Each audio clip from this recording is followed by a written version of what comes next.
best father you could ever imagine.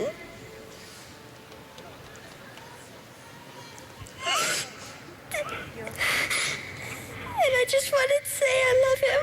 I love him so much. The heartbreaking scenes at Michael Jackson's memorial service there with Paris Jackson, his daughter. A moment many will never forget. I'm back from an exclusive interview with Michael Jackson's mother, Katherine Jackson, and his art mentor, Brett-Livingstone Strong. Incredibly painful for those poor kids, particularly in public like that. You've now taken them into your home. You're bringing up Michael's children. Yes. How are they getting on? They're getting on very well.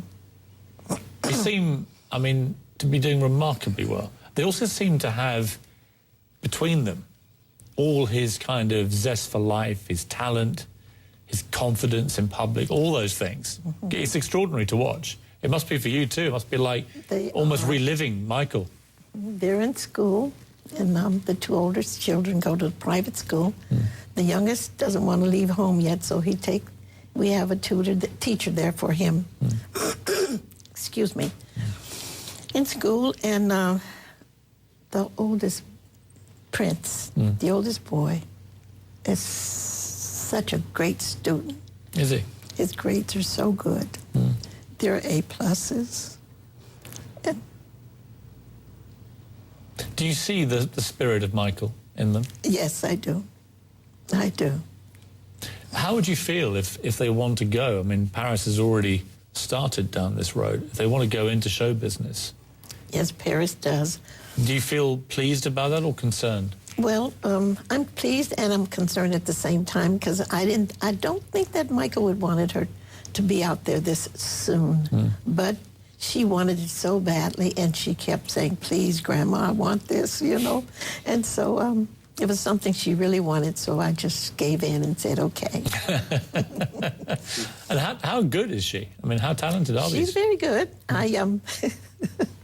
She was showing me, I said, well, how do you know you can act? You haven't had acting. So I started sending her to acting, you know, after that. But before then, she said, just try me. Just try me. She said, and she said, I can cry on cue. And she showed me how she can cry. And then we... Amazing. Yes, that's not easy. She's very good. She is good. How do you think they have coped with losing their father? You know, I don't think that they act like normal children. They play, they have a good time, but I don't think they'll ever forget. I don't think so. But they're doing quite well. Very well. Brett, come back to you and Michael, because you knew him extremely well. Very heartrending talking to Katherine about a lot of this stuff. Can't get a more powerful voice, really, than Michael's mother. Does this resonate with you? I mean, what was your feeling about Michael in the build-up to his death? Were you concerned about him as a friend? Well, his enthusiasm to succeed brought all his strength out in him, and he just wanted to create more, and he wanted to be in front of his fans again, you know, and he was enthusiastic. Were you concerned as a friend of his about what was possibly going on? Well, during the time that he was pretty much studying to do these concerts, I had very little contact with him. So, but the contact that I did have, he's upbeat and enthusiastic, and he would call me early hours of the morning and leave me some fantastic messages. So I never knew that he had any problem. But I do know that over the years that, you know, he would trust people, and he would not do any due diligence, or sometimes his inner feelings he wouldn't listen to them. And I think he had a lot of trust that he should have questioned. You also said an interesting thing to me in the break about Michael's relationship with his father. Yes, he loved his father, and I think a lot of the publicity that's come out that his father, you know, may have been harsh on him, you know, I think people should know that he respected his father. He thought his father was fantastic, that gave him and his brothers and sisters a wonderful future, and he respected them. His father turned up at all those terrible trials that he had to go through. He was always supportive of him, he loved him. Katherine, what would you like Michael's legacy to be? I know he'll be remembered as the artist he was, but a lot of people misunderstood him.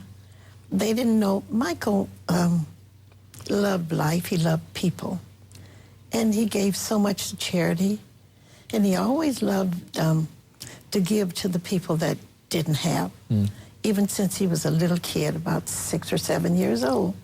As I always tell the story about, he was laying on the floor watching TV, and remember when these little black kids had the big stomachs and flies flying all around them and their mouths and all, and he would start crying. And he was telling me, he said, "Mommy, one day I'm going to do something about this." You mean the scenes from Ethiopia and places in Africa? Yeah, and the African with the starving kids. young children. With starving young children with the big bellies from and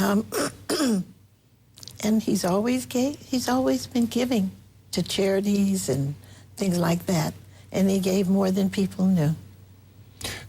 What do you think is the biggest misconception about Michael for people who didn't know him? The things that were coming out, the things that media, and most people believe what they hear and what they read, and these were all terrible lies. Like what? Like what? And like they were saying, he was molesting young boys and other things that he was doing, that he might have been on painkillers, things like that. But as far as them trying to make him out to be a terrible person, he was not that. Let's just take a quick break and we'll come back and talk about this a little further in just a few moments.